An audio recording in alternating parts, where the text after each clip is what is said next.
Hello guys, I'm back. This is my second video uh, on my channel, and this is the um, this is first time channel in my life, YouTube channel.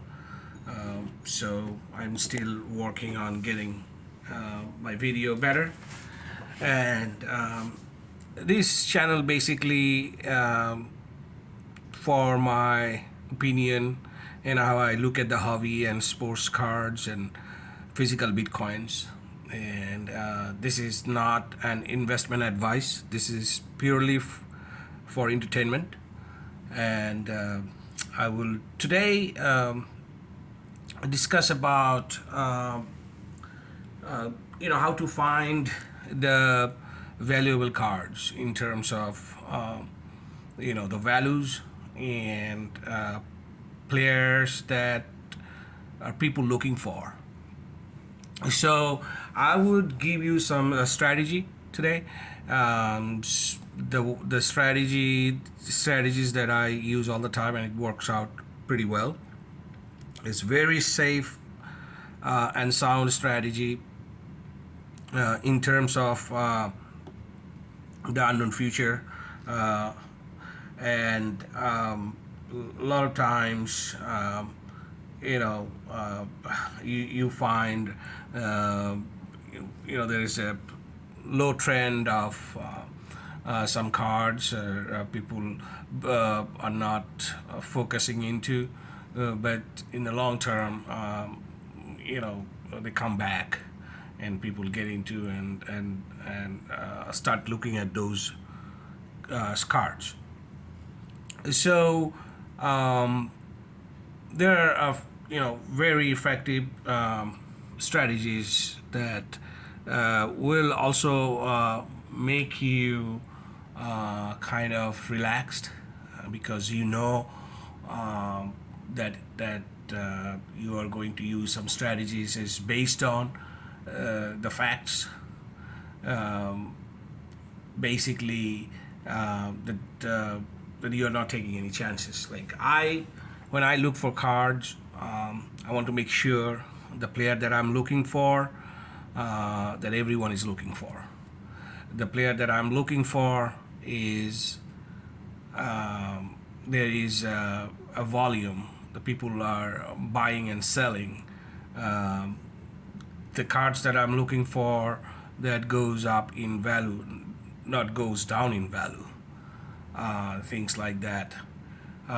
So you understand that the player that I'm talking about, the cards that I'm talking about, they are not the new ones.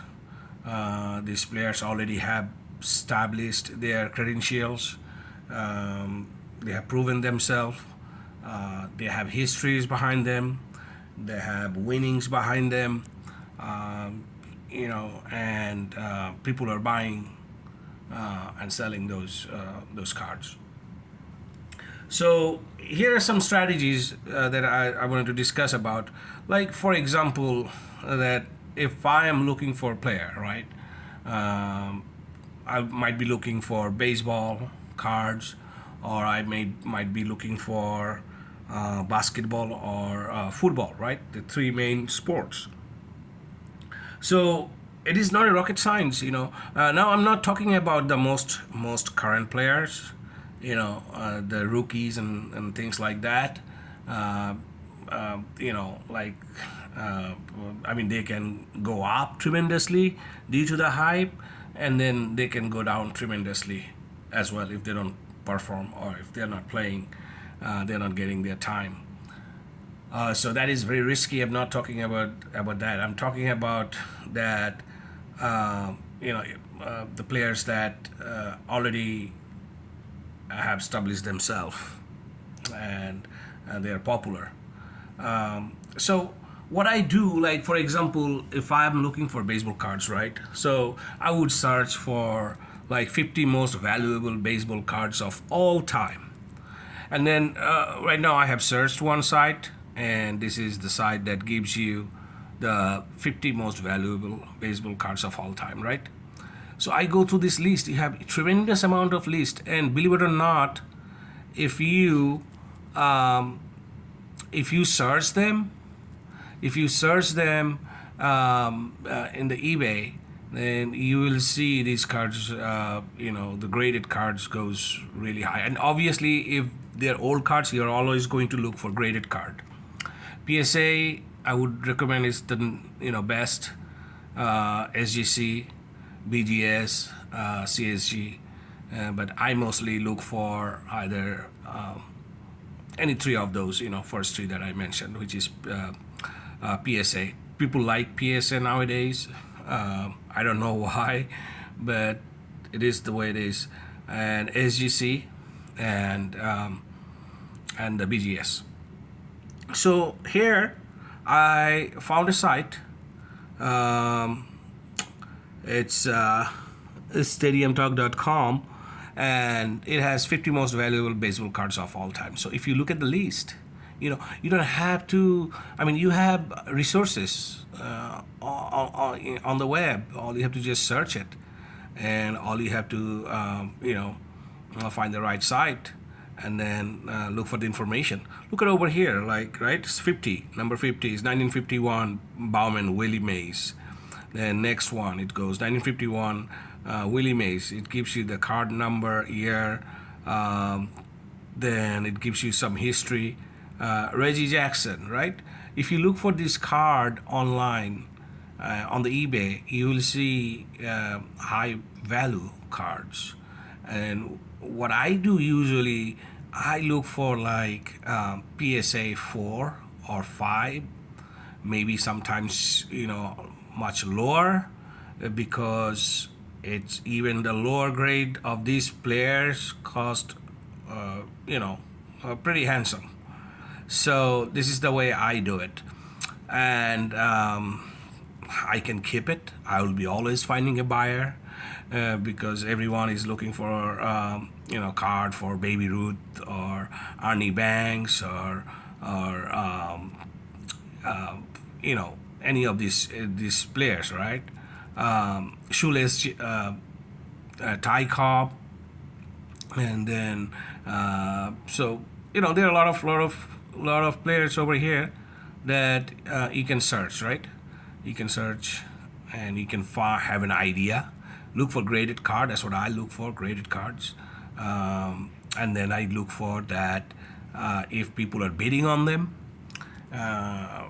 If the prices are steady, that way you can look at it. And you can shop around on eBay and put them on the watch list.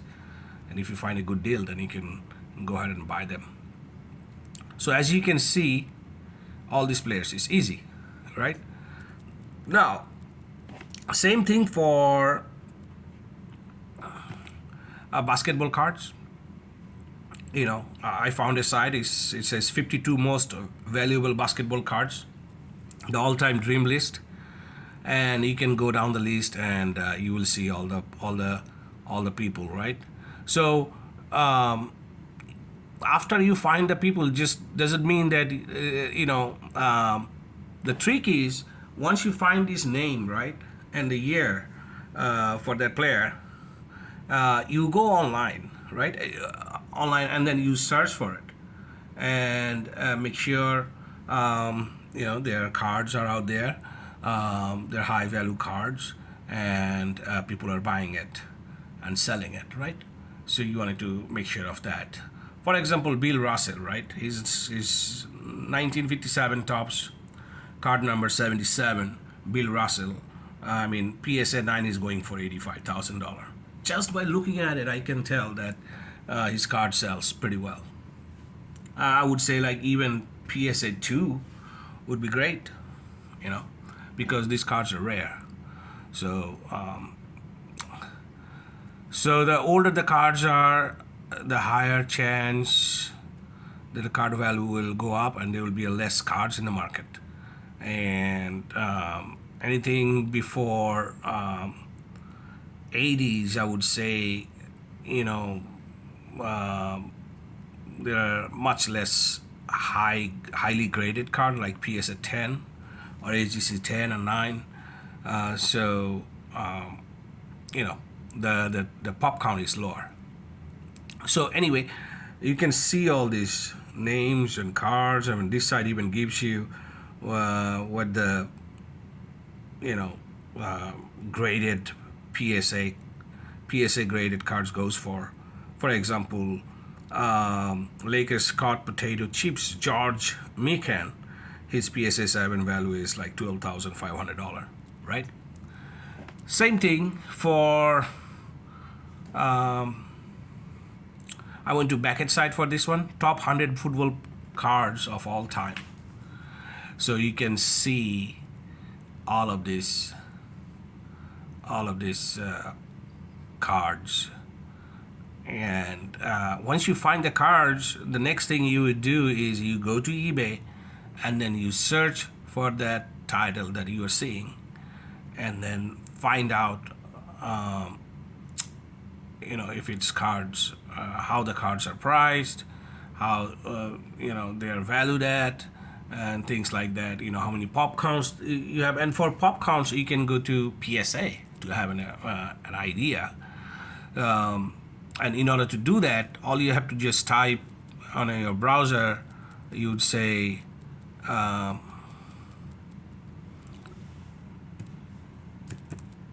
PSA pop count, and the site will come up. And like you say, so just you can type the card number, the card with the player in there, and it'll search for you, right? So, for example, let's take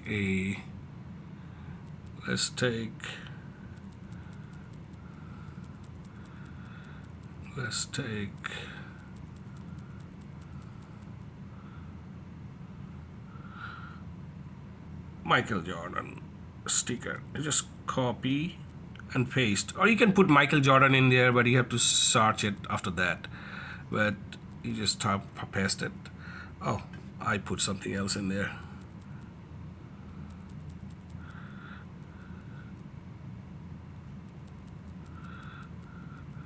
You just go there. You can type anything you're looking for. It can be like 2 words, just the player name, and give you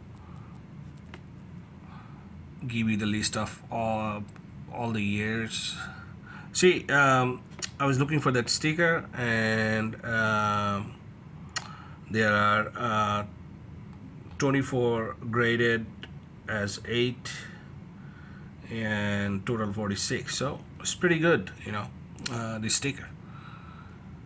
So this is how you search. And like to talk about the football. The football is the same way. My favorite 2 football players are Tom Brady and Terry Bradshaw. Okay, 2 best quarterback, and they have the most NFL winning championship under their belt. So obviously, you're never going to go wrong, right? Now, another popular player that I am seeing, I mean, if he wins this year NFL championship, he would be great.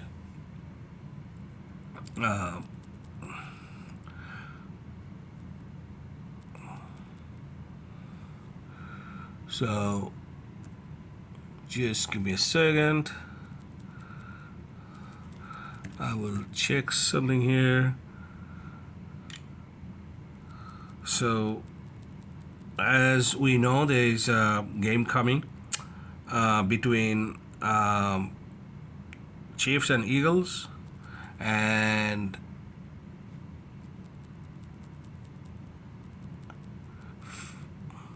this player might get very popular if he wins another NFL championship. His name is Patrick Mahomes, too. So if he wins, then he will his card's value will go up, and his card value will be stable after this one. If he doesn't win, I don't, it's my prediction that he will go back to the previous status he was in. Now, Joe Burrow has been playing tremendously good since his rookie year, and he's just getting better and better. So, my prediction is that he will win NFL championship down the road if he keeps playing this way. And I'm I'm confident he will. Uh, I like Joe Burrow, and I also like Justin Herbert. But between these two, I chose Joe Burrow to be more successful over time. It is just my belief, and it is based on what he has done in the past few seasons. So this is what I think. So we talked about how to find the players and how to find their popular cards. You know, there are ways to find that, and then how to verify them, their card values on eBay, and how popular they are. Um, it gives you an idea what the PSN 9 goes for. If the card value, if the PSN 9 or 8 is like close to 50, $60,000 or even $30,000 or $20,000, obviously their lower graded card will be valuable too. It's just common sense. All right. So this is what I wanted to share with you. And another player, another sports that I think will catch up over time is that cricket. So cricket is another sports that is very popular in Asia, in other part of the country, other part of the world. Um, the they're very popular in the other part of the world. They have a player called Donald Bradman. Um, I will bring up the list here. So he's like Baby Ruth, He's like Mickey Mantle of football. And there are another player that is also very very famous, and he's also number one for a long time. He played between 1989 to 2013, and he's number one highest test run scorers in cricket. And the reason I brought up cricket, because cricket is very popular in Asia and other part of the world, in Africa, and England, Australia, and New Zealand. There are lots of European countries also play the cricket. It is very much like baseball type. The two players that I am collecting, and I know they're the best of the best. Is number one is Donald Bradman. So a lot of times it's called Don Bradman or Donald Bradman. So he played between 1928 to 1948, and he has the best test averages, like number one. He is in the world, and his cards pop count is very low, especially his rookie year 1928. But I would say that anything between 1928 to 1935, any cards between during that time would be very very valuable now and down the road. Obviously, rookie card would be the greatest, which is 1928 to 1929. If you check Donald Bradman on the eBay, you will see his cards from that time. Make sure you look for like graded cards, He can also check his pop count. So this is he's number one. Is just like I mentioned that he's like a Baby Ruth. Having one of his card is like having a Baby Ruth card. So right now it's some of his cards are affordable, but down the road I don't think his cards will be affordable anymore. There's another player. Is called Sachin Tendulkar. He's second in my list, but he's currently number one in the history, current cricket history, and he's extremely popular in the international world. And Donald Bradman is thought as a goat of cricket. So this is one of the sports that I want to bring out, and sports card collections are not into just football, basketball, or baseball anymore. It has expanded tremendously, and people are collecting, uh, you know, uh, many other pro sports types of cards, cards from other sports.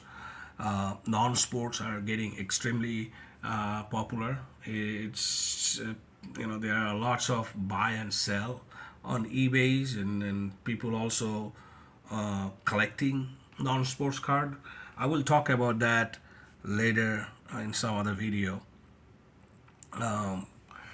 So as you can see that the hobby is growing. In USA, it used to be only like football, baseball, and basketball, but it has expanded, and is continuously expanding, and people are collecting, you know, different types of cards, like Pokemon, garbage pails. People are collecting entertainment cards, music cards, other sports, gymnastics. So the strategy that I showed you, you can utilize that to look into other type of sport, non-sports card. And believe it or not, if you search some of these non-sports cards on eBay, they are not cheap at all. So many of them are extremely rare, low pop count, and they are very popular in their respective non-sports section.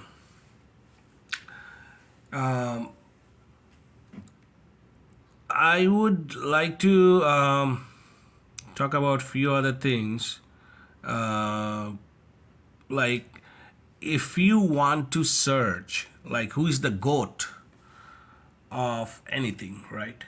You can simply type in the Google that, for example, I have typed who is the goat of swimming, right? I just Michael Phelps comes in right away, and matter of fact, he is the number one. He is the goat. He owns so many medals. It's not even funny. And I don't think he has any rivals. And just to whatever the name comes up, you can start verifying that by reading more articles and see if it is true or not. I know for sure that Michael Phillips is the greatest of swimming. He is the goat. There is no doubt about it. Down the road, maybe in 10 years, somebody probably going to break Phelps' record, but he will still be considered as a goat because people accepted it, and he's from the classic. He'll be considered from the classic time. For example, another example that we can find out, like who is goat of women tennis.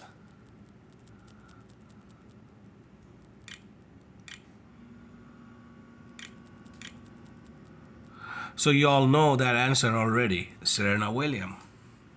Say, I just searched it, and it just say Serena Williams is the GOAT of tennis with 73 single titles. 73. 23 doubles titles, 2 mixed double titles, and 4 Olympic gold medal, and but her impact extends beyond the court. 73 single titles, 23 double titles. I mean, this is crazy. I don't think anyone can break her records. I don't think so. It is crazy number. It is crazy number.